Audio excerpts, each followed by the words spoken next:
All right, everybody, welcome back to The Spiral. Today's podcast is going to be about who do I think is going to win the top 5 games this week. So I'm just going to jump right into it. The first one is Rutgers at Nebraska. I think that's going to be a great game for a few reasons. Number one, these two teams are trying to kind of rise in the Big Ten and make a name for themselves more than they have previously. They're both coming off of wins. So let's jump right into this game. Specifically, Rutgers, obviously it's going to be a more run-heavy offense. Kaliak Mandis really isn't an amazing passer. He's had a pretty good season, but if you look at the stats, they've had more rushing yards. And going to Nebraska, when they lost to Illinois, they allowed 166 rushing yards and 215 passing yards. Their offense scored 24 points as well, so take that how you want.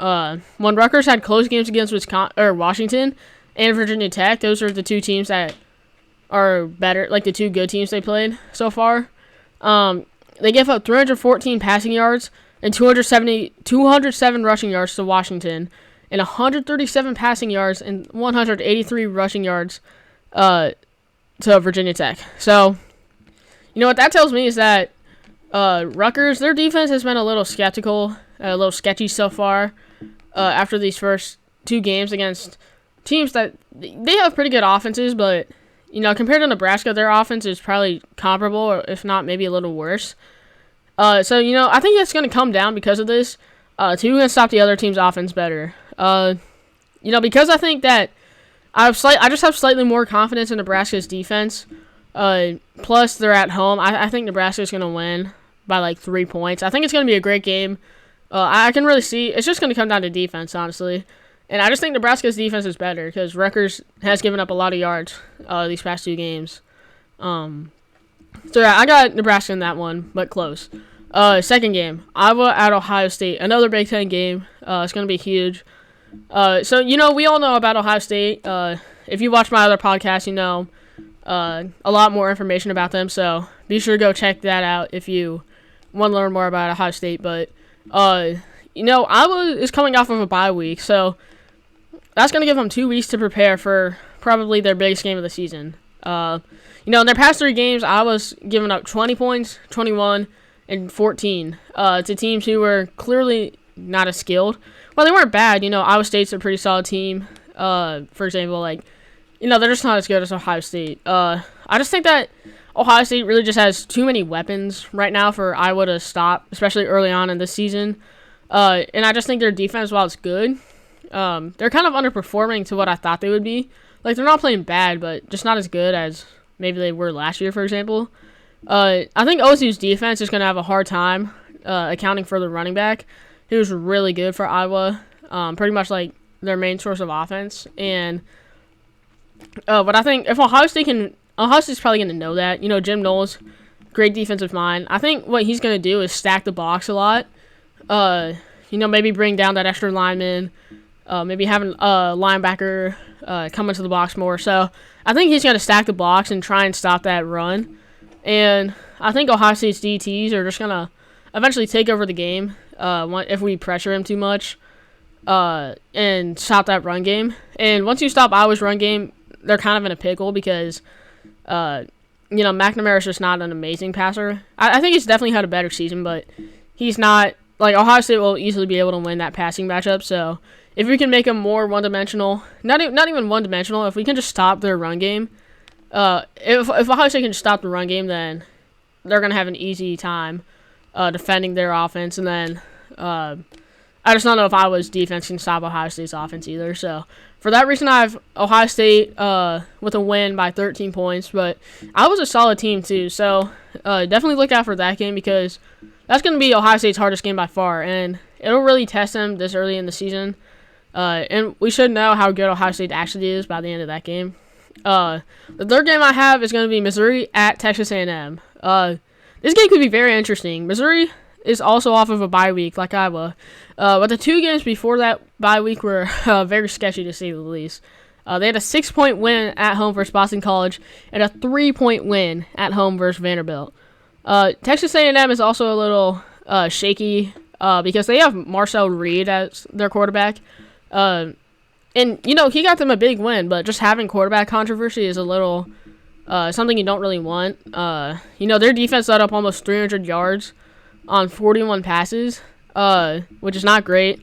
Back to Missouri, though, you can see that they had close games. Like, you can look at Missouri two ways. You can say, yeah, they probably should have lost both of those games. Or you can say, maybe they didn't start out that great, but then they found a way to win in the end. So, I just think, the quarterback, Brady Cook, he's been really good. Luther Burden as well, really good receiver. I just think Missouri's just going to overpower that Texas A&M defense. I think, off the bye week, they're going to have time to prepare. They're going to be able to really lock in for this game at Texas A&M and Kyle Field. And I just don't think Texas A&M is just high-powered enough to really put up points against that high-powered Missouri offense. Because if Texas A&M had a better offense, I would say, yeah, this game, Texas A&M could legitimately win this game. But I just think their offense just isn't scoring enough. And it's really going to come down to Texas A&M's defense. If they can stop Brady Cook, then Texas A&M has a really legit chance of beating Missouri. But overall, I just don't think they're that good yet to be able to stop Luther Burden specifically. So I got Missouri with a 10-point win on the road. Although, if you want to look at those games against Boston College and Vanderbilt and look at them more negatively, I would not blame you. And this game could be upset watch for sure, but I just think Missouri is going to get it done for sure at Kyle Field. The next game I'm picking is Syracuse at UNLV. This game is actually going to test each team, even though, UNLV is in Mountain West and Syracuse is in ACC. But, if Syracuse wins, they might not be out of the ACC yet. Teams like Florida State are pretty much out of it, or Florida State's out of it for sure. Louisville, they're good, but they're going to need to get some big wins to get back in that for sure. And, ACC is very gettable. Like, ACC championship is very gettable. So Syracuse is going to need to win this game for sure. If UNLV wins, though, maybe their quarterback not playing this year might not be that big of a deal. Maybe it's not as much as we thought it would, at least. UNLV's run game absolutely shined last week. In a huge win, they destroyed Fresno State, which, by the way, I just want to say they beat Fresno State by way more than Michigan did, so that's kind of crazy, but I don't think it means anything. It's just kind of crazy. And Syracuse's passes game has been insane this year. Kyle McCord, he's just going to be – he's playing really well this year. I think leaving Ohio State was ultimately a good choice for him. Being able to get full startage at Syracuse, I think he's been doing great. And I'm happy to see that for him, but he had 400 total yards and 4 touchdowns. Or the passing yards was 400 total. He had like 360 or 70 or something like that. And he had all 4 touchdowns. So UNLV, on the other hand, gave up 316 passing yards to Fresno State and 153 to Kansas. By the way, both of those teams aren't very good. So that's something to note. Syracuse has a pretty lackluster defense. So this game is going to be a shootout. UNLV can't stop offenses. Syracuse's defense is not good either, giving up a lot of points to teams like Ohio even.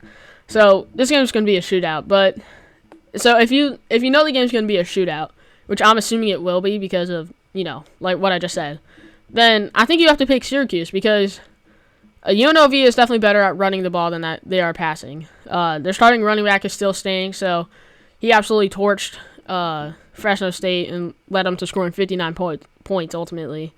But if you're having a shootout and you're scoring almost every other drive, both teams are doing that, which I think they will. You're going to have a person who can throw the ball down the field because if UNLV gets down to a late game situation, I'd rather have a passing quarterback, like a really good passing team, than a running team because you can't really run it if you have, per se, a minute left on the clock, 2 minutes, something like that. So I think Syracuse's defense will be just good enough to, prevent them from really killing them on the ground. But if they do, then I'm confident in Kyle McCord's ability to score points as well. So I got Syracuse in this one in a shootout. I don't know how much it'll be, but just know I wouldn't be surprised if both teams score like over 30 points this game. I got Syracuse winning though, and probably an upset actually. And then the last game I have is Tennessee at Arkansas. So this is gonna be a night game at Arkansas, which is kind of an underrated environment in the SEC. Arkansas Stadium is pretty nice, especially compared to how good of a team they are. But it's gonna be interesting to see that atmosphere. So be sure to watch that game because that could be cool to see. But after the Tennessee just went into Oklahoma 2 weeks ago, they're coming off of a bye week. So if they went into Oklahoma and beat them like that, I don't know how much Arkansas's environment will affect them. And that's no shade on Arkansas, but Oklahoma's environment is way better. Coming off of a bye week, they've had time to prepare. I just can't see Arkansas, stopping a high-powered offense like Tennessee's, and how Tennessee's has just been scoring so many points. Especially if Arkansas can't even beat Texas A&M, who has a really mid offense at best. I'm gonna get Tennessee by double-digit points. I just don't think, the only way I think Arkansas can win is that Tennessee's overlooking them, but it's gonna be hard for them to do that after a bye week. It could be like Notre Dame and NIU, but I just think Arkansas is not going to be able to win. Tennessee, I don't think is going to make the same mistake as other teams have this year by overlooking an opponent. I think Notre Dame set a precedent, so I got Tennessee winning this game by double digits. But just let me know what you guys think in the comments if you agree with any of my takes. I try to look at the statistics and how the teams have been doing all season and really just give my best educated guess about who's going to win, in my opinion. So, thank you guys so much for watching. If you stayed till the end, be sure to leave a like and subscribe because it only takes a few seconds. And I hope to see you guys in the next podcast. Bye.